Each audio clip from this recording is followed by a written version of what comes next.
Hello and welcome to Unacademy, a one stop destination for the English medium civil services aspirants. A very good morning and welcome to the most comprehensive Hindu analysis on YouTube. Let's start the discussion by first looking at the topics that we are going to discuss. From the Delhi edition of the Hindu, I have chosen 11 important articles. So there are plenty of topics in today's newspaper, with a lot of them focused on India Russia relations and Russia's role in current global geopolitics. So let's analyze and break down all these articles one by one in complete detail so that you don't have to go back and read the paper again. But before we start, I have a very important announcement. Unacademy is providing 20% off on all our IAS courses. So this would be the right opportunity for you to enroll for our classes. Those interested, please click on the link provided in the description box. And don't forget to enter the code IAS English to avail the 20% discount. And if you want the PDF of the session, please join our official Telegram channel. After the session ends, we will be sharing the PDF over here. So let's get started and look at the first topic. On page number 8, there's an article to mark the World Soil Day, which is celebrated on the 5th of December every year. So today, the Food and Agriculture Organization, which established the World Soil Day, will be carrying out a lot of activities across the world in coordination with governments, research institutions, and communities to celebrate the World Soil Day. So, on this occasion, it's very important to understand the role of soil in our ecosystem, in shaping human civilization, in influencing our day to day lives. The theme for this year's World Soil Day is Healthy Soils for Healthy Cities. This is the specific theme which has been chosen by the Food and Agriculture Organization to mark this year's World Soil Day.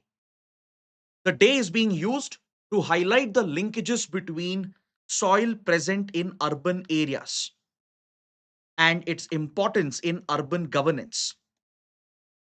In cities, soil is quite often neglected. The role of soil is undervalued in our urban settlements, not just in India, but across the world. Because as cities promote deforestation, concretization, soil loses its value and significance, and it even suffers a lot of degradation because of the human activities, the anthropological activities, because of industrialization, pollution, climate change. Soil goes through a lot of degradation, especially in our urban areas. And the writer here is urging the communities, the government, the global community as well, to protect this critical resource, which is at the very foundation of human civilization. Because, see, today, if you look at the global population, more than 56% of the global population is living in cities. This trend is likely to continue, meaning in the coming decades, we will see a shift from the rural areas towards urban areas, and the overall percentage of global population living in cities, living in urban settlements, will only increase in the coming decades. So it becomes all the more important to protect the soil in urban areas. Now, to understand why soil needs conservation and protection, first you need to understand the services that are delivered by soil in a urban settlement. What role does soil play in a urban ecosystem? Let's talk about its ecological services, the economic services it offers, the climate services that soil provides in a urban settlement. This infographic perfectly depicts the role played by soil in urban areas. See, in urban areas, I'm sure you can guess where soil can be found. It can be found in the parks, the gardens, the lake beds and river beds which are present. Now, usually these areas in a city, they are treated as part of the city's beautification and the city's amenities. But in these areas, the soil which is present can be very fertile. It plays host to important native vegetation, and it creates these micro ecosystems at the local level. Then soil can be found in our backyard, in terraces, if terrace gardening is followed, even in your balconies, the pots that you keep, the plants that you try to grow and cultivate, which most urban residents do as a hobby, and of late it has become a serious trend. Even the soil present here in your terrace garden, in your backyard, in your balcony, the pots, they all account for urban soil. So the urban soil present in cities, even on the roads, along the footpaths, along the street medians, you see that on important highways, expressways, the medians, the divider, there is soil which is uh, placed over there with some plants which are cultivated by the local bodies. This is largely for beautification, and it also serves a key environmental purpose. So the soil present in these areas, in the community owned areas, in public spaces, even in private space within a city, refers to urban soil. Now, such soil, as I said, performs a number of unique services. It acts as a natural filter.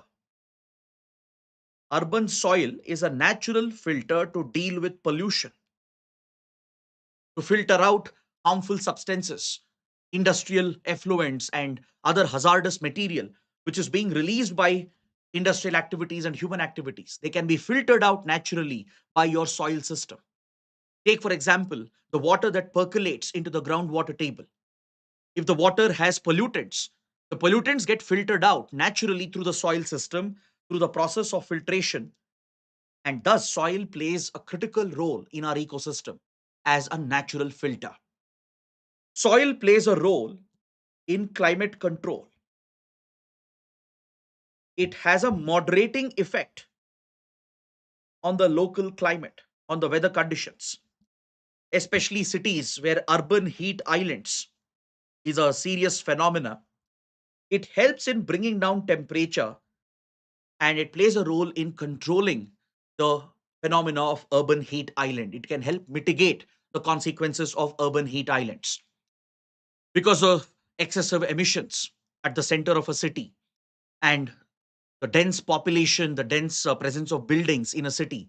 A lot of heat gets trapped in the center of the city, and as you move away towards the suburbs, the temperature will slightly drop. This phenomena is often referred to as urban heat islands, and this has a detrimental environmental effect. This can affect the water bodies present. It can affect the flora and the fauna. So it has a huge impact on the native ecosystem.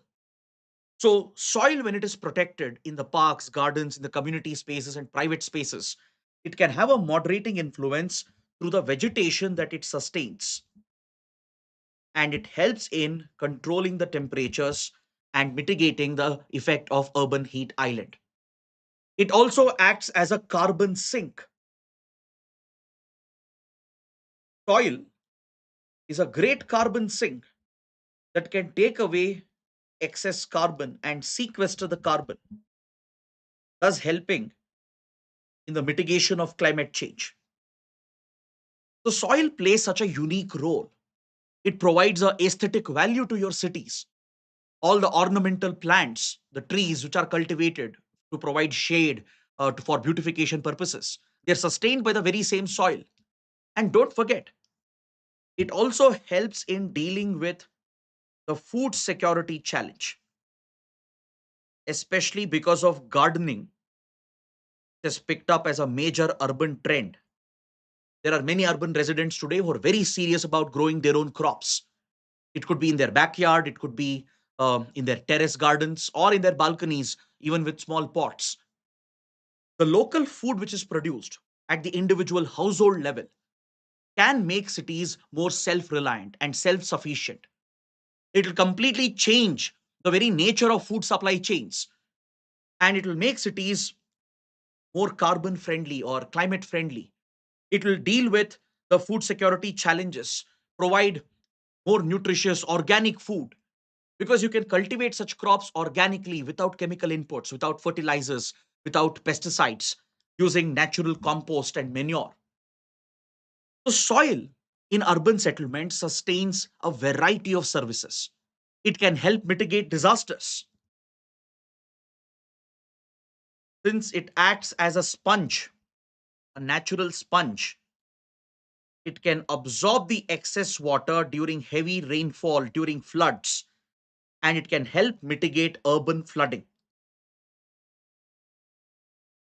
In cities like Chennai, Mumbai, Bengaluru, which are prone to urban flooding during the monsoon season.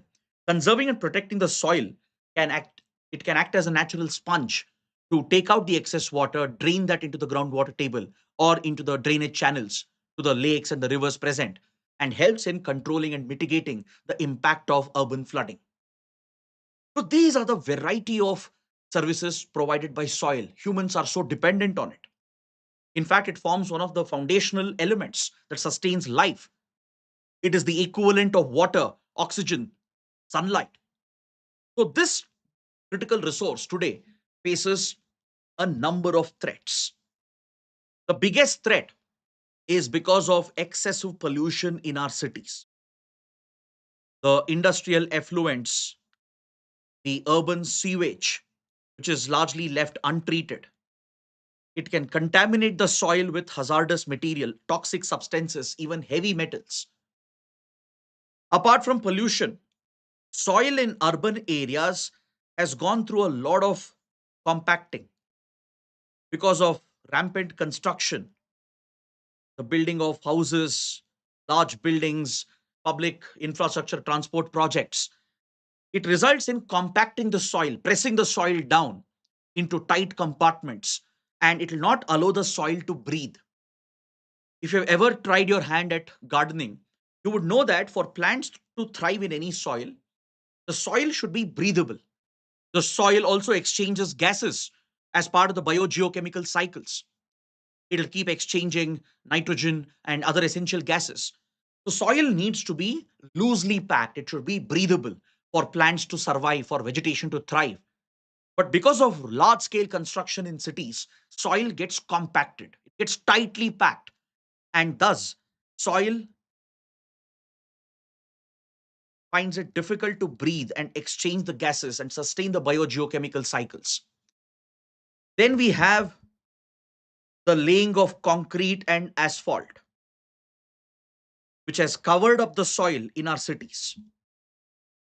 In most cities, you see concrete jungles which are spreading. If you look at satellite images, if you look at the time lapse, you will see how cities have expanded, and it results in the destruction of the green cover and the spread of the white coverage, which is nothing but the concrete and asphalt which is being laid to expand the cities. So, as more and more soil gets covered up, obviously it leaves very less space for vegetation, for plants to thrive.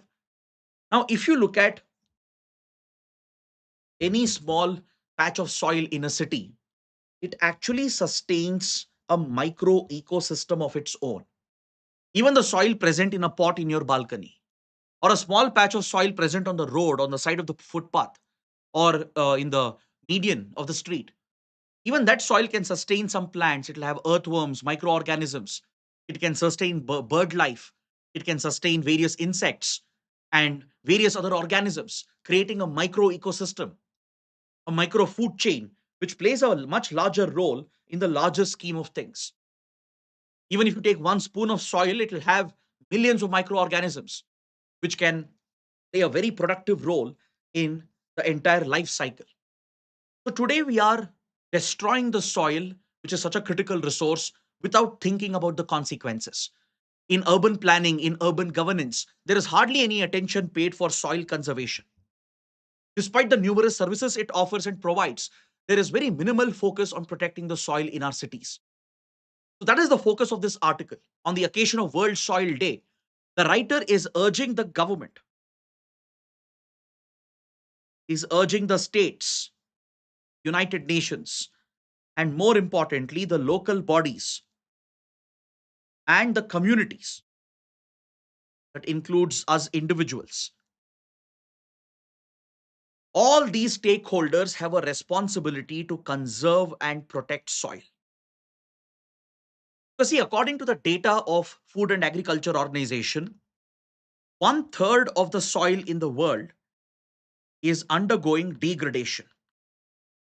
Now, this is quite alarming because of anthropological activities.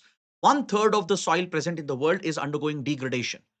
And this is a non renewable resource. It will take millions of years for the soil to take shape through the process of erosion, weathering. So we are degrading and destroying that within years, within months, due to pollution, due to mismanagement, due to lack of conservation.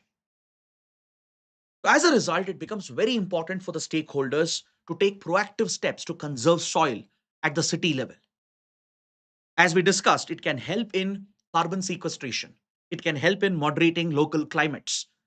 It can help in mitigating the impact of urban heat islands. It acts as a natural sponge to mitigate the impact of urban floods. It can act as a filter to clear out the pollutants at the local level.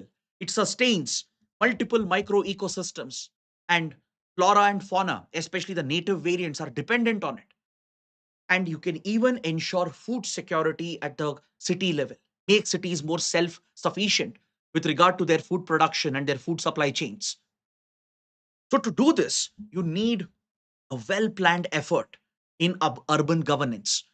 You need your city corporations, municipal bodies, panchayats. They should come together and work with the urban planners, the city residents, and the community associations and the resident welfare associations. They should all coordinate their efforts to take part in these efforts to conserve soil at the city level. That's why the theme, Healthy Soil for Healthy Cities, has been chosen by the Food and Agriculture Organization for this year's World Soil Day. Now, can you tell me in the comments what steps can be taken for soil conservation? Can you mention 5 steps, 5 examples through which soil in cities can be conserved and protected? And take up this practice question. Conserving urban soil is crucial for dealing with issues such as food security, pollution, climate change, and urban disasters. Illustrate.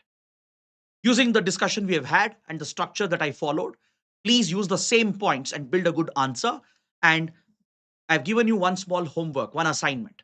Mention 5 examples, 5 steps of conserving soil in our cities in the comment section. Now let's look at the next article. There's an important editorial on page number 8. Recently, the Supreme Court of India, it has taken note of the digital arrest scams, which have acquired dangerous proportions today, especially senior citizens and the vulnerable people are being targeted by these fraudsters, and they're being duped of their hard earned savings. Their entire life savings are being snatched by these cyber criminals. Some of them could be operating from India, but most of them might be operating from different countries. So, to deal with this challenge, the Supreme Court of India has taken notice and it has issued a directive to the CBI, the Central Bureau of Investigation, and as well as the RBI to take immediate steps to curb the menace of digital arrests. It's in this context that this editorial is published by the Hindu. So, first, let's quickly understand what are digital arrests, and then we will discuss this directive of the Supreme Court. A digital arrest is a type of a cyber crime, a cyber fraud, which is pulled off by cyber criminals. It relies on the technique of social engineering. Social engineering is a technique where the criminals, they deceive the victims. They target their victims, they dupe them, they trick them into believing something, into doing something, into committing some action which might be harmful to the interests of the victim. So, through such social engineering, cyber criminals who target their victims, they'll convince the victim that they are being arrested by the police or the law enforcement virtually.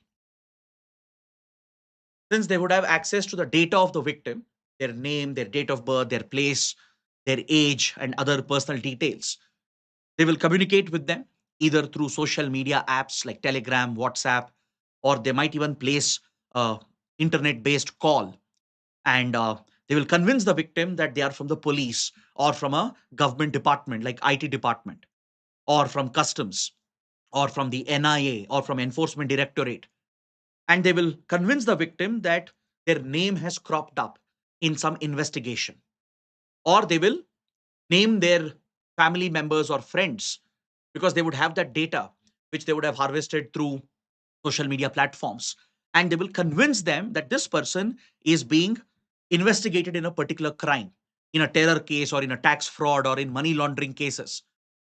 So those who are not aware of this, they obviously get scared. They think it's a real call from a police officer, from an investigating officer, and they become ready to do anything that the other person on the line is asking them to do. The first thing they do is they will ask them to join a virtual call, a video call. On this video call, the victim who's looking at the criminals, the fraudsters. For the victim, it appears that as if these criminals are police officers or law enforcement officials, because they'll be wearing the uniform, the whole setup, the background, everything looks like a police station or like a government office. They would have staged this entire scenario. So this will convince the victims all the more that they're actually talking to police and law enforcement officials. So now they will start extorting money by threatening them, by harassing them, by saying that you're under digital arrest. By the way, there's no such thing as a digital arrest. Legally, there's nothing called as a digital arrest. Nobody can be placed under a virtual arrest. But victims who are not aware, they'll get tricked, they'll get duped because of the effective social engineering methods they have used, and they will start committing the actions that the criminals are asking them to do. They might ask them to transfer a sum of money, maybe as a bribe to drop the case. Or they will say that we have to check whether your account is being used for money laundering. So please make a transaction. We will send the money back to you. So many people fall for this trap. They'll end up sending large sums of money as demanded, and eventually they'll lose their life savings. So such a scam, which is very simple on the face of it, but pulled off with great sophistication, is referred to as a digital arrest. Now, the money they loot, the money they take away, they will move this through mule accounts. See, the cyber criminals are quite sophisticated.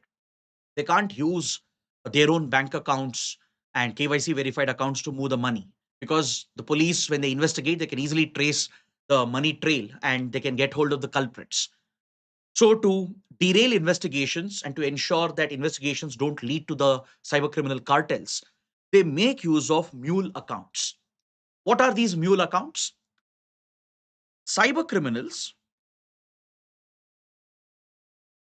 they get hold of genuine bank accounts of unsuspecting individuals whose accounts are idle.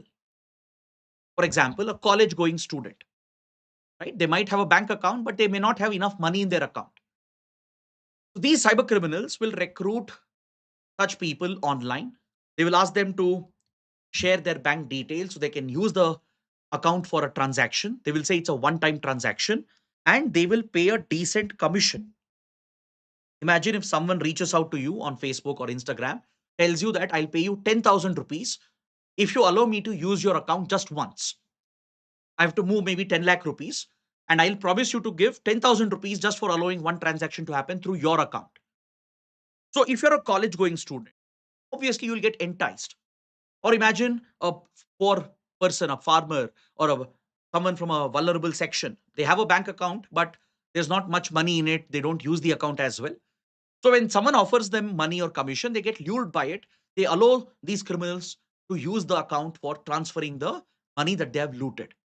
In most cases, these people are not aware that a crime is being committed. Those who are renting their accounts, they don't know that proceeds of a cyber crime is being moved through their accounts. They are not aware of that. They're just enticed by the money prospect, by the commission which they might get paid. And usually these criminals use these accounts only once. They will never reuse those accounts. They will make multiple transactions, what we call as layering. Is a critical step in money laundering. So they will carry out multiple such transactions, sometimes across the world, across multiple banks. And finally, they turn them into crypto assets and move them into virtual wallets. And as you know, most cryptocurrencies are untraceable. They provide almost complete anonymity. They will move the money across borders, and eventually they'll encash the money as well. So, such a large scale transnational global network of criminal cartels and syndicates are operating these scams, such as digital arrests. That's why the intervention of Supreme Court is very timely. The Supreme Court has directed the CBI to step in because see CBI, it may not have special expertise in dealing with cyber crimes because we have other agencies and other organizations to deal with cyber crimes. But CBI does have the wherewithal for interstate and international coordination. It can achieve cooperation between states and between countries as well, given that it's a transnational crime which is being carried out. But however, there's one problem with the directive of the Supreme Court because see, CBI does not have automatic jurisdiction in states. I hope you're aware of this fact. The CBI, which is set up through the Delhi Police Special Establishment Act, it is not necessarily having jurisdiction across all the states.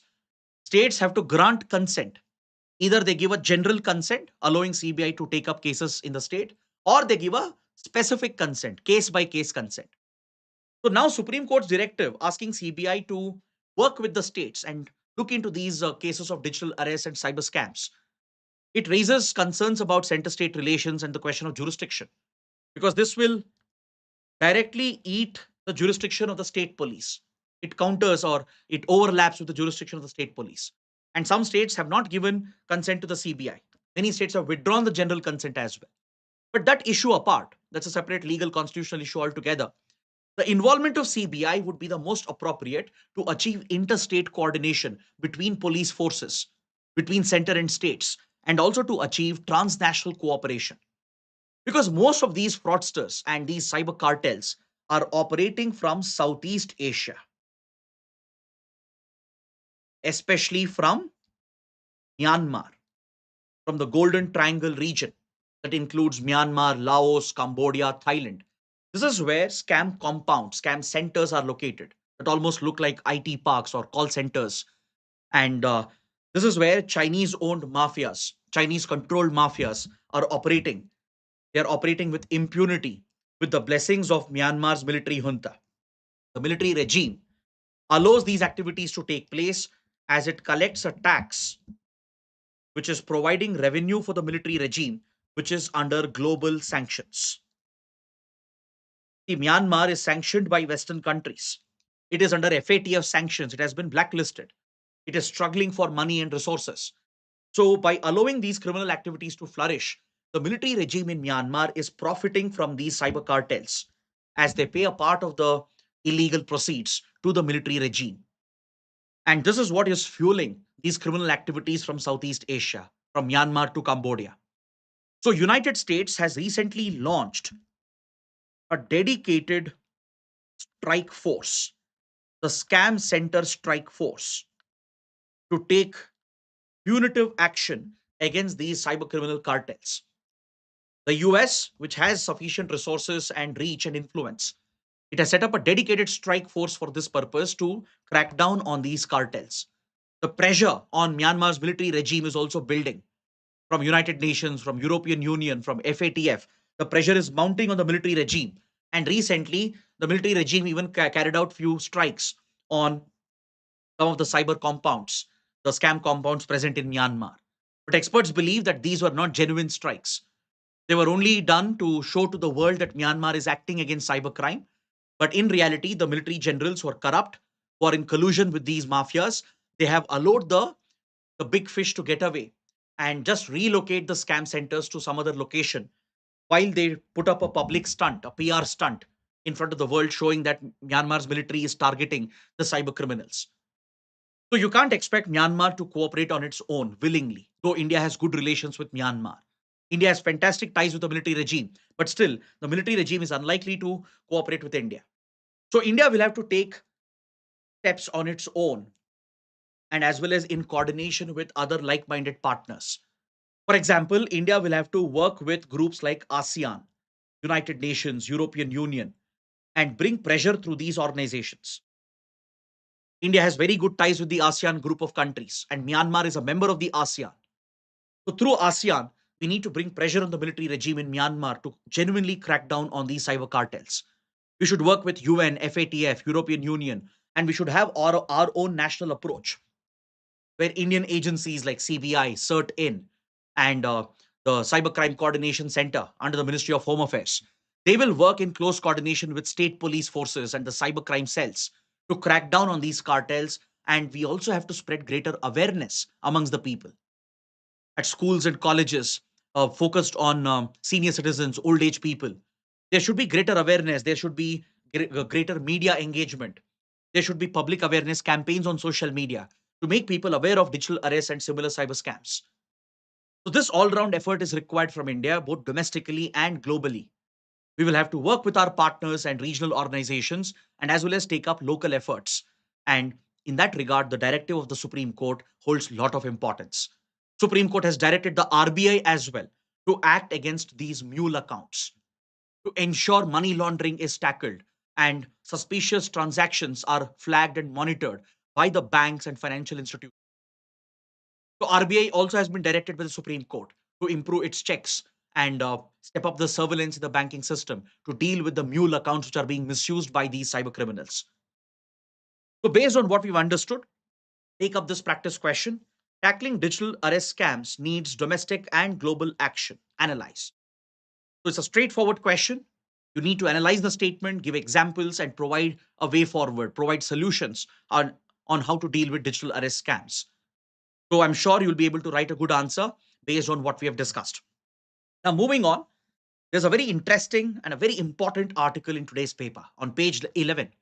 There's an article related to the Mahad Satyagrahas,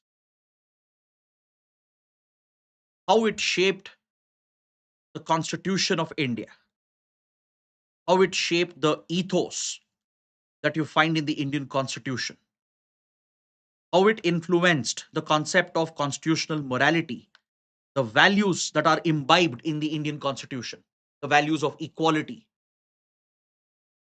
So let's understand the details of Mahad Satyagrahas, which was a pivotal turning point in India's freedom struggle, in India's fight for independence. The Mahad Satyagrahas were primarily led by Dr. B.R. Ambedkar. It was Dr. B.R. Ambedkar who championed the satyagrahas that would shape India and eventually influence the framing of our constitution itself. So let's understand, where is this Mahad region located? See, the Mahad region is part of today's Maharashtra. Back then, during colonial rule, it was part of the Bombay Presidency. And in this part of Bombay Presidency, which is today's Maharashtra largely, there was a lot of caste based discrimination that was widely prevalent in the society. The clear divide between the upper caste Brahmins and the lower caste Dalits and the untouchables. This was one of the gravest violation of human rights, especially in the Mahad belt. Dalit communities like the Mahars, to which Dr. B.R. Ambedkar himself belonged to, and the Chambars and the other oppressed Dalit classes, they were deliberately discriminated, exploited, abused by the Brahminical upper class in the Mahad region of Bombay Presidency. It was in 1923 that for the first time there was an organized effort led by Dalit leaders and champions of a casteless society and leaders who believed in equality. For the first time in 1923, a push was given to eradicate casteism in the Mahad region. In the Bombay Legislative Council, a resolution was pushed and adopted thanks to the efforts of S.K. Bole. Please note down the name of S.K. Bole. This resolution is also popularly known as Bole Resolution, adopted by the Bombay Legislative Council in 1923. This resolution called upon the government and the communities to open up public water. It could be water which is available at dharamshalas or temples, or water which is provided in government offices, in schools, etc., to be made accessible for Dalits of the region. This issue was about water access in public spaces. Imagine the scale of this atrocity, where a basic necessity like water was actively denied by the upper caste, and Dalits were prohibited from even touching or coming anywhere near public water spaces, from temples to schools to community centers to government offices. I'm sure many of you must be aware of the anecdotes of the life and upbringing of Dr. B.R. Ambedkar. He himself would suffer from this oppression, this exploitation, and violence. During his school days, Dr. Ambedkar would be made to sit separately in the class, denied access to drinking water. That is what triggered that fire in Dr. Ambedkar to lead the cause of the Dalits, to push for a casteless society, to break the shackles of casteism in the Orthodox Hindu society. So it was the Mahad region where it all began. In 1923, due to the efforts of S.K. Bole, the Bole resolution was adopted, pushing for water access in public spaces for Dalits. But this was strongly opposed by the Brahmins, by the upper caste in the region. Then in 1926, something dramatic happened. During these years, the Dalits in the region and the pro Dalit leaders were organizing themselves. In 1926, an individual by the name Ramchandra Chandorkar, a leader from the Chambar caste, a Dalit lower caste, which was seen as untouchable, he carried out a revolutionary act. Ramchandra Chandorkar, he jumped into the water pool, the famous public tank which is present in the Mahad region. Ramchandra Chandorkar, he jumped into this public tank as an act of protest, as an act of rebellion. And this inspired many other Dalit leaders to organize themselves in the Goregaon region. And it brought the Chambers and the Mahar community together, fight for Dalit rights, to fight against untouchability. Many other leaders would prop up in the Mahad region, such as Ramji Potdar, then R.B. More, as well as Ramchandra Chandorkar. They would become the leaders of this movement. In the memoirs of communist leader R.B. More, it is highlighted how the Mahad region became the hotspot of Dalit resistance against Brahminical upper caste domination and oppression. This is what inspired Dr. B.R. Ambedkar. So when Dr. B.R. Ambedkar launched his struggle and launched the Mahad Satyagraha, he chose the Mahad region. Dr. Ambedkar launched two phases of Mahad Satyagraha. This is very important. Please make a note. In March 1920 of 1927, on 19th March and 20th March 1927, Dr. Ambedkar launched the first phase of Mahad Satyagraha, which we can refer to as Mahad 1.0. He followed this up with a second edition of the Satyagraha, Mahad 2.0, that was held on 25th, 26th December 1927. Now, these months in 1927 was crucial for Dalit rights in the country, for equality, for inclusion in the country. From March 1927 to December 1927, Dr. B.R. Ambedkar not only led and championed the Mahad Satyagraha in two phases, but he also took many other steps during this period, which gave a voice to the voiceless. In fact, what was shocking was after Ramchandra Chandrohar jumped into the public water tank, the local Brahmins and the upper caste, they purified the tank. In fact, when Dr. Ambedkar launched the Mahad Satyagraha in March 1927, and the Dalits came and tried accessing the public water available, they were prohibited, they were attacked by the upper caste. And later, a court order was also issued prohibiting Dalits from accessing public water resources by declaring this water tank, the Chavdar tank, as private property. This was the level of systemic discrimination and oppression against the Dalits. They even performed the so called purification exercises. Imagine how humiliating it must be to someone's dignity and self respect. The upper caste here would carry out purification exercises if a Dalit would access the public water resource. So, frustrated by this, Dr. Ambedkar would champion Mahad Satyagraha, the first phase in March, bringing the Dalit community, the Mahars, the Chambers, and they would all go and access the public resources, the water resources that were present. Then Ambedkar would launch his Marathi publication, Bahishkrut Bharat, very, very important publication, a Marathi fortnightly publication written and published by Dr. B.R. Ambedkar, Bahishkrit Bharat, referring to outlawed India. It refers to that class of citizens in the country who were treated as untouchables, who were treated as outlaws by the society. So Baishkrut Bharat would inspire radical revolutionary ideas.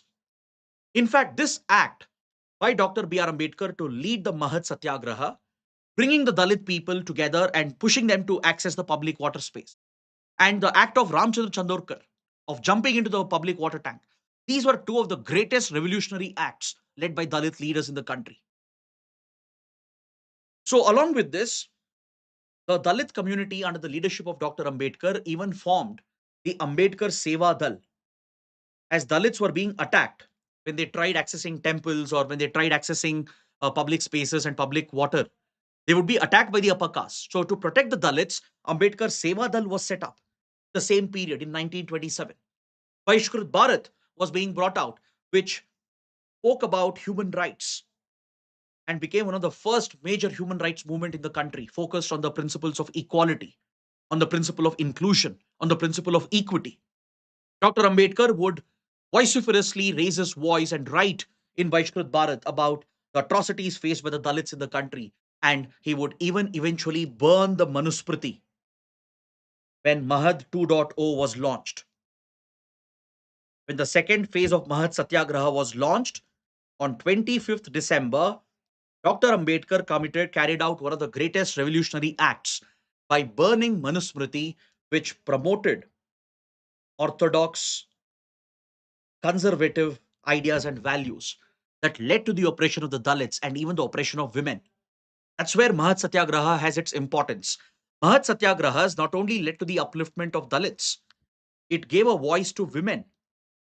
In the second phase of Mahad Satyagraha, Dr. Ambedkar started looking at the gendered perspective because Ambedkar realized that women had it worse in the society, worse than Dalits. And scripts like Manusmriti, some of the teachings would push the upper caste to abuse women, look down upon women, subjugate women. In fact, that is the reason why 25th December is celebrated in the country as International Day for Women in the country. It's a day which is marked as the Liberation Day, the Indian Women Liberation Day on 25th December. It refers to the act by Dr. Ambedkar, burning Manusmriti and giving a voice for gendered debate and gendered narrative when it comes to principles of equality and inclusion. In fact, Dr. Ambedkar would say that he was inspired by the French Revolution, by the ideals of the French Revolution. Many historians also say that French Revolution inspired the Mahat Satyagrahas. But the writer says it's the other way around, maybe. Because see, Ambedkar went even beyond what the French Revolution was pushing for. In the French Revolution, though class divide was the primary basis, the focus on gender was never there in the French Revolution. The French liberal society, the focus on women and gender rights came up much later due to the efforts of individual women leaders. It was not a result of the French Revolution. But in the Mahat Satyagraha, Dr. Ambedkar not only focused on Dalit issues and Dalit cause, but also gave focus on gender issues and women rights, which was championed from the second version of the Satyagraha in December 1927. So it's in this regard that Mahat Satyagrahas 1.0 and 2.0, both these phases of the Mahat Satyagrahas, they are considered as a big inspiration for the Indian constitution that was drafted eventually. As Dr. Ambedkar would lead the drafting committee and would be later considered as the father of the Indian constitution, the provisions that you find in the constitution on right to equality, on the abolition of untouchability, right? And the other principles on inclusion that you find in the Indian constitution, those ethos, those values are inspired by the Mahat Satyagrahas. That is why this is a pivotal moment in India's history. Now, moving on to the next topic, India Russia relations. Let me give you a quick overview of Putin's visit to India. Why is it significant? What to expect? Tomorrow, of course, we'll have a greater discussion on this topic when once we have more updates. As we speak, President Putin would be interacting with Prime Minister Modi, and the leadership on both sides would be working out some key agreements by today afternoon. And we might even do a separate video by today evening where I'll explain this topic in complete detail. But now just let me give you the updates. The visit of Russian President Putin is very, very significant. Comes at a critical time. Because see, first of all, Putin is under sanctions by Western countries. US and European Union have placed Russian President Putin under sanctions. And Putin has a ICC arrest warrant against him as he is held guilty of crimes against humanity, war crimes in Ukraine. There is an arrest warrant which is standing against Putin's name from the International Criminal Court. But however, India is not obligated to arrest Putin. Why? Because India is not signatory to the Rome Statute. We are not party to the ICC. So India has no such obligation. So India has given the red carpet welcome. And this is the first visit of Russian president to India after the Ukraine war began. That is the significance of this visit. So the war in Ukraine has created a difficult choice for India, but India has taken a very balanced position and we have ensured to protect the time tested all weather friendship with Russia at any cost. We have stood up against the bullying tactics of US and Europe and the entire West to protect this time tested strategic partnership with Russia. So Putin is visiting Russia for the annual India Russia summit, the 23rd annual India Russia summit. And on this occasion, the defense ministers of both countries are also meeting. A very important high profile meeting of the defense ministers is also organized to focus on military relations and defense industrial cooperation and procurement of key weapon platforms for India from Russia. So, all these important issues are going to be discussed. Key agreements are expected to be signed. So, if you look at the Ukraine conflict first, the India's position has been very clear that India will not directly condemn Russia.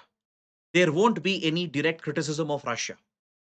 But India will try to project itself as a possible mediator to end the conflict. Because the war has not only disrupted global geopolitics, it has also had a direct impact on India's economy. It is affecting India US relations, India Europe relations. If you remember, Donald Trump has targeted India with 50% tariffs because of this. The 25% tariffs in this is a penalty on India, as India has become one of the largest buyers of Russian oil by bypassing the Western sanctions on Russia. So India would like to see this war end as soon as possible and bring back stability in Eurasia. But we will not criticize Russia for that. We have never voted against Russia on this matter. And we have ensured that we protect the time tested friendship and partnership. Because Russia has done the same, be it on Kashmir or liberation of Goa, be it when it comes to dealing with Pakistan and its terrorism, or even dealing with Chinese aggression. Many times Russia has stood with India without questions. It has aided our nuclear program, our military modernization, our space program. There is no way India can give up on Russia.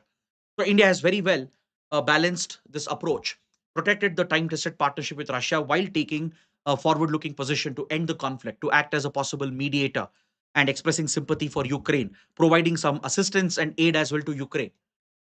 So India's position is clear that we want the war to end, but on Russia's terms. India will not be dictating those terms, or India will not be pressurizing Russia, will not be criticizing Russia. So this said, in the defense sector, India would like to take forward the relationship to the next level. See, India had earlier procured the S-400 air defense systems, which played a crucial role during Operation Sindoor. India has inducted the S-400 as the Sudarshan Chakra, setting up India's air defense. And India had signed a contract in 2018 for 5 units of S-400 systems. Russia has delivered only 3 out of them, and 2 units are yet to be delivered to India. Because of the war, Russia has been distracted as well. It has prioritized its own procurement of the S-400. So Russia has not delivered on the 2 more units that were part of the deal. It was a $5 billion deal for India. So India will be pressing for the delivery of the 2 remaining units of the S-400, hopefully by 2026, by mid 2026. This is one key issue which is being discussed. India took a lot of risk to procure the S-400 because we went against the US, which was threatening India with secondary sanctions under the CATSA, Countering America's Adversaries Through Sanctions Act. So now it's being reported that India will not only look to complete the deal by getting the delivery of the remaining 2 units of S-400, there is a discussion on procuring the S-500 air defense systems, which are more advanced and with a better range. The S-500 of Russia has an increased range of 400 to 600 kilometers to intercept incoming aerial threats and ballistic missiles and fighter jets. So India is keeping its eyes on the S-500 as it builds a credible air defense shield under Mission Sudarshan Chakra, which has been launched after Operation Sindoor. So this is something which is on the table. Then the procurement of the Sukhoi 57, a fifth generation advanced fighter jet, to meet the requirements of the Indian Air Force. This is where we face a challenge as the US is pushing the F 35 and even the F 16, F 18 variants. Especially the Trump administration is putting a lot of pressure on India to consider the F 35 or the F 18s in place of the Sukhoi 57. But Indian Air Force is most likely inclined towards the Sukhois, given our operational experience and given the Sukhoi 30s that we already have in our arsenal, right? It makes it easier for India to maintain them, to upgrade them, and it brings down the overall cost as well. And it's a time tested platform, whereas F-35s are not just costly, but its battle worthiness is under question, right? So this creates a challenge for us, but there will be discussions on the Sukhoi 57. There will be discussion on defense cooperation, joint industrial production, joint research and development. Then apart from that, both sides are looking at the Chennai Vladivostok maritime corridor as a critical trade route to shorten the distance and the time taken for trade between India and Russia. Traditionally, for trade between India and Russia, the Suez Canal route via Red Sea and Mediterranean and Europe is used, which is a much longer time consuming route and a costlier route. So India Russia are working on a eastern maritime corridor to link Chennai with Vladivostok in the far east region of Siberia. And this maritime route has been a priority. So this is another issue which is likely to be discussed. And along with that, India is considering a free trade agreement with the Eurasian Economic Union, which is a customs union in the Eurasia region led by Russia that includes some of its closest allies, such as Kazakhstan, Kyrgyzstan, Belarus, and Armenia. These Eurasian countries, which are all part of the former Soviet Union, they are part of a trade bloc and a customs union known as the Eurasian Economic Union. And India is looking to sign a FTA with the Eurasian Economic Union. So all these issues are likely to be discussed. We will have more clarity on this in a couple of hours, and maybe I'll do a separate video on this later. So if you want a more detailed explanation covering the entire visit of Russian President Putin to India, please let me know in the comments. I will definitely consider that. One last point here. There's an article on the business page which shows that India's procurement of Russian oil has declined significantly by almost 38%. See, before the Ukraine war started, Russian oil barely accounted for 2% of India's total oil imports. But during the peak of last year, it jumped to nearly 40%, close to 38 to 40% of the oil that we were importing was coming from Russia, thus making Russia the number one oil supplier to India, even overtaking Iraq and Saudi Arabia. But now India has started gradually reducing the procurement in terms of value. We have brought it down by 38% on a month to month basis. If you look at the oil import data from October 2024, compare that with data from October 2025, you see a 38% decline in value terms. In volume terms, India has reduced Russian oil procurement by 32%, which is quite a significant drop. Initially, the estimation, the prediction was that India is doing this under American pressure. That after Trump targeted India with 50% tariffs, out of which 25% was a penalty for importing oil from Russia, it was believed that India was falling under Trump's pressure and cutting down the oil imports from Russia. But now latest reports show that India had started cutting Russian oil imports even before the Trump tariffs took effect. Trump tariffs actually came into effect only from September onwards. But many months before that, from starting of 2025 itself, India had been slowly cutting the risk. Because see, we never want complete dependency on one country for a key resource like oil. Also, India would have anticipated if Trump comes to office, there might be a likely pressure on India. So we had taken maybe preemptive steps. Also, oil prices globally had stabilized. It was time to diversify our oil sources and procure cheaper oil, much cheaper than what Russia was selling at. So very strategically, India had already diversified, started at least diversifying the oil sources. And that's why you see this decline in the procurement of Russian oil in the last few months. But coincidentally, our procurement of American energy sources has gone up. India has significantly increased its share of US shale oil and gas procurement.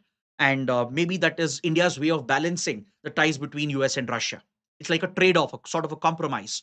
While India maintains its position with Russia on the Ukraine war, and on the other side, we try to work with the US, trying to please the Trump administration. Maybe that could have influenced India's decision to cut oil imports slightly and increase the procurement from United States. So this is going to be very interesting going forward because the Ukraine peace plan, which Trump is proposing, is also going to play a big role, and as well as the India-US trade talks which are going on to address the tariff issue, is dependent on India-Russia relations. That's why this article on page 16 is also relevant. Trump is actively pushing for the adoption of the Ukraine peace plan. Trump has sent his envoys, Steve Witkoff, and his son-in-law Jared Kushner. They were in Moscow. They met with Putin. They've proposed a peace plan, and they've come back to the US to meet with the Ukrainian team of negotiators in Miami, in Florida. So US is very actively mediating between both the sides, and Trump administration is hopeful that they will strike a peace deal. But Putin is not very confident. Putin has said that there are few terms under the peace plan proposed by Trump which are non-negotiable. For example, Russia would most likely keep the territorial gains it has made in Ukraine. It has captured nearly 20% of Ukrainian territory in the eastern and southern parts of Ukraine. Russia had already annexed Crimea in 2014 and it's under full Russian control.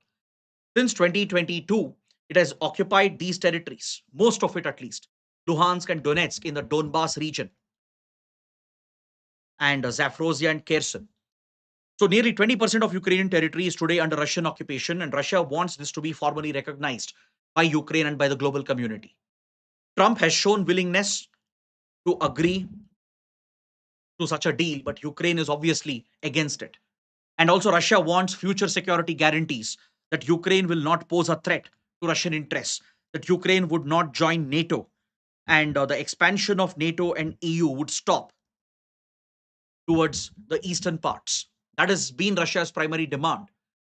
So there are some strong demands from Russia, which Russia is not going to compromise upon. And since Ukraine doesn't agree to the territorial concession and the future security guarantees, there is a deadlock which US is now trying to resolve. So definitely the issue is going to be discussed between PM Modi and Russian President Putin as well. And India would try to pave a path for a possible resolution of this conflict. Of course, we'll not choose sides. We will not criticize Russia, as I said, but India would try to act as a positive influencer, a mediator, to try and push both sides to end this conflict. Now, again, Russia manages to remain in news. The United Kingdom has sanctioned Russia's intelligence agency, the GRU. This article again highlights the kind of audacity Russia has been showing in global geopolitics over the years. In 2018, Russian intelligence, GRU, which is Russia's military intelligence, carried out a daylight assassination in the United Kingdom. They at least attempted. See, there was a Russian dissident, a Russian double agent who had turned against Russia. He had defected to the West and taken asylum in the UK. So this Russian double agent was Sergei Skripal. He was given asylum by UK, and the Russian intelligence targeted him. The plan was to take him out as a revenge, to set an example of what happens to defectors, to dissidents. So in this assassination attempt, a very deadly nerve agent, a military grade nerve agent, a chemical weapon agent known as Novichok, was used by Russian intelligence operatives. They had brought this in a concealed bottle and they sprayed the toxic chemical on the door handle, where the target was supposed to touch the door handle, and immediately it would cause a very brutal death. The target was not just Sergei Skripal, but his daughter Yulia as well. Though both of them were exposed to the toxic agent, they got seriously injured and they got hospitalized, but they did not pass away or they did not die. They managed to recover. But unfortunately, there was a collateral damage. A British citizen, Dawn Sturgis, was exposed to this nerve agent and she was killed. So this caused a lot of uproar in the UK. British counterintelligence exposed the Russian involvement. They even identified the GRU operatives who were involved in this assassination attempt, And now, following an inquiry, UK is holding Putin directly responsible for this assassination plan. There was a dedicated court of inquiry set up for this purpose, and Russian President Putin has been held directly responsible, along with few intelligence operatives of the GRU. So this Russian intelligence agency is being sanctioned by the UK based on the Salisbury poisoning incident.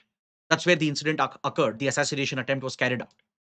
So this again shows the lengths to which Russia can go to protect its interests, the blatant nature in which Russia runs its covert intelligence operations.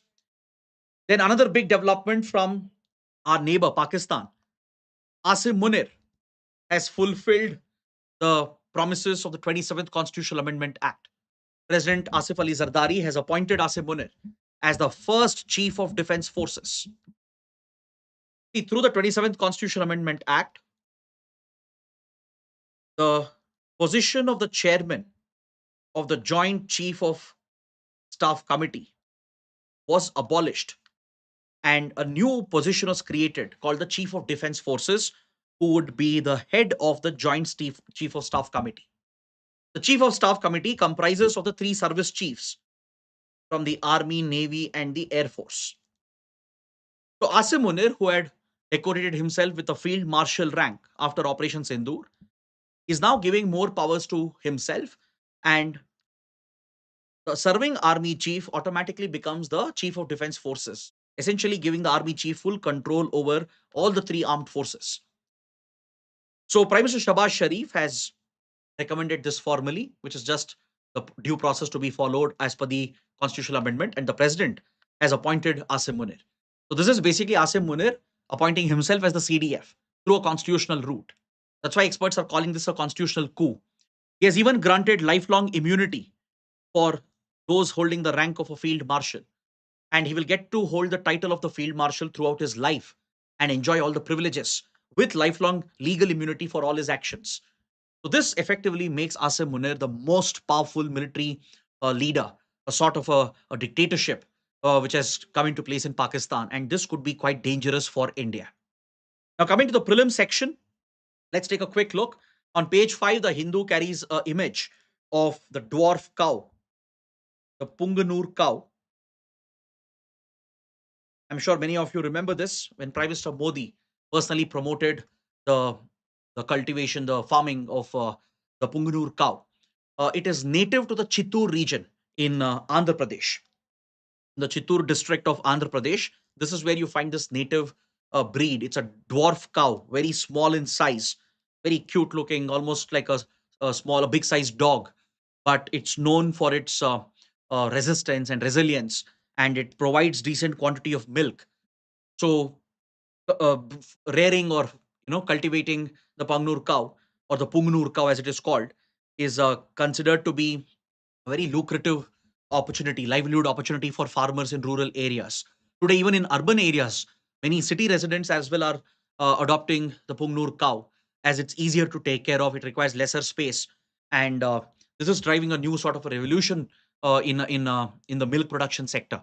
But however, it's endangered breed according to the Food and Agriculture Organization. I'm not referring to the IUCN Red List. No, I'm referring to the FAO list, which is maintained for cattle and the animals of which are reared or cultivated in animal husbandry. FAO maintains a separate list for that.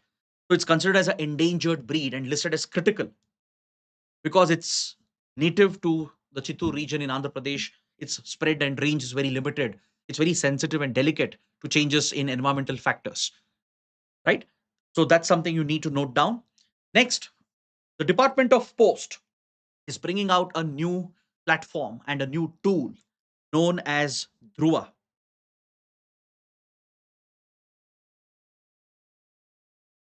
The India Post has always managed to stay up to date with technology and changes that are happening in technology. Though letters and post and couriers have largely become outdated, and Department of Post still manages to thrive and survive. It adopted computers, internet, and email, and it adopted fast speed posts and couriers, right? And today it has really diversified into payments and banking services, and it has one of the best last mile reach and connectivity today in the country.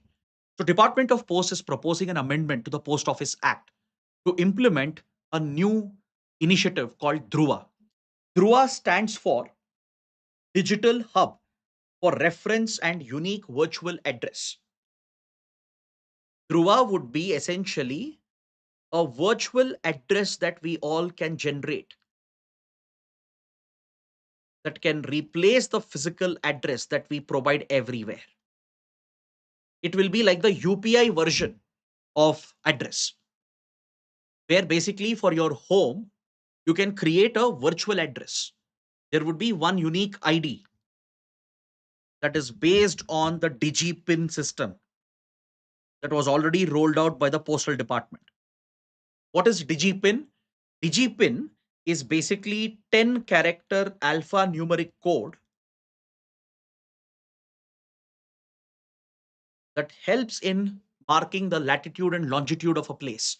The whole country has been divided into these grids because of DigiPin.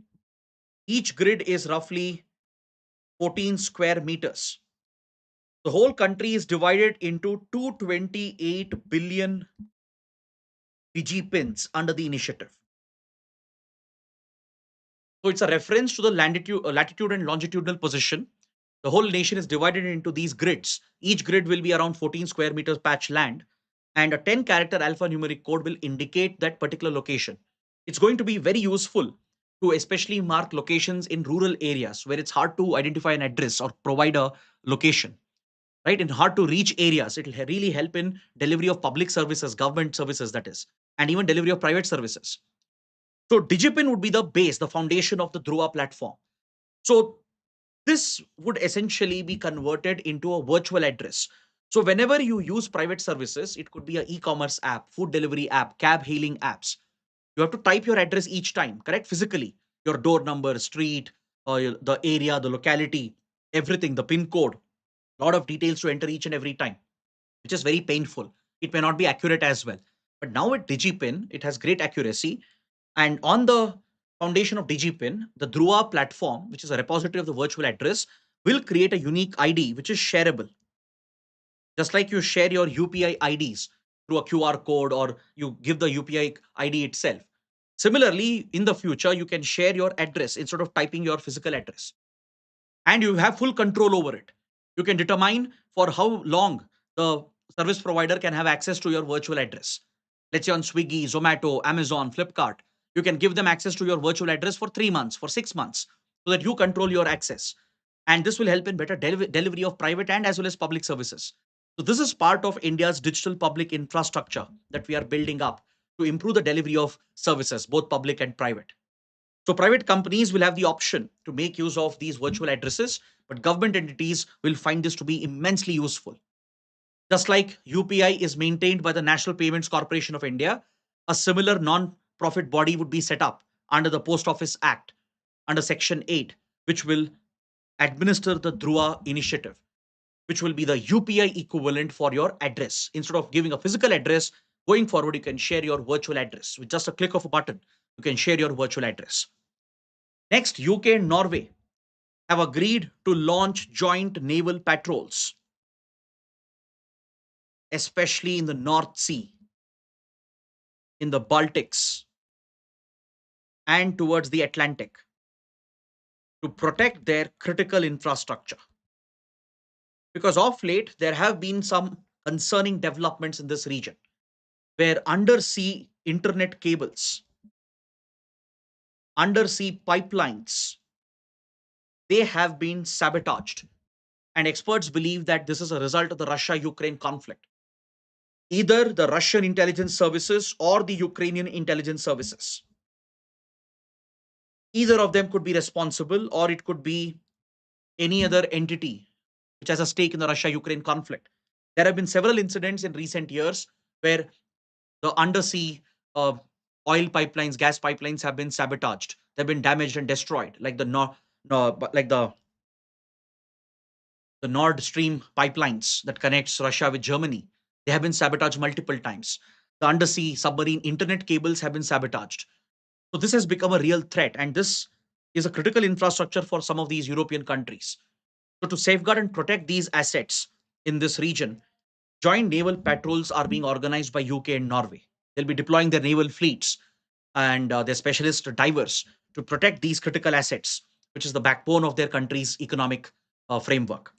Coming to the last topic, with regard to HIV, we need to understand a concept known as silent transmission gap. What is this silent transmission gap? This can be asked in prelims. The HIV, as you know, can be passed on from a pregnant mother to the child that she is carrying. If the mother is infected, right, and this can be passed on to the child that she is bearing. And this gestational HIV, the pregnancy induced HIV, will essentially pass on the disease. So, one way to counter the spread is to maintain better surveillance. Ensure that pregnant women are put through antenatal testing during their course of pregnancy, right? So that adequate measures can be taken to protect the child as much as possible from inheriting the HIV from the mother. So this is part of HIV prevention strategy across the world. But when it comes to antenatal HIV testing, it is usually done in the first semester. So there is a possibility that after the first semester, there is always a possibility that the mother might get infected with HIV, maybe in the fifth month of pregnancy, sixth month, seventh, eighth month, and it passes on to the child. And this is not detected by the healthcare system. Because in antenatal HIV testing, it is done only once at the start of the pregnancy, not in the middle or at the end of the pregnancy. So, this gap where HIV is getting silently transmitted without getting detected from pregnant mother to the child is referred to as the silent transmission gap. Yeah, this is due to lack of testing. So now the approach is being refined to introduce HIV testing in pregnant mothers, even during the middle of the pregnancy and at the last stage of the pregnancy as well, so that you can catch this early on and try and protect the child as much as possible. So this gap in detecting the HIV transmission from the mother to the child is referred to as the silent transmission gap. So on this note, I bring my discussion to an end. We've covered all the topics comprehensively. So if you guys like the session, understood all the topics, do press the like button, share your comments, and don't forget to subscribe to our channel. Thanks for watching.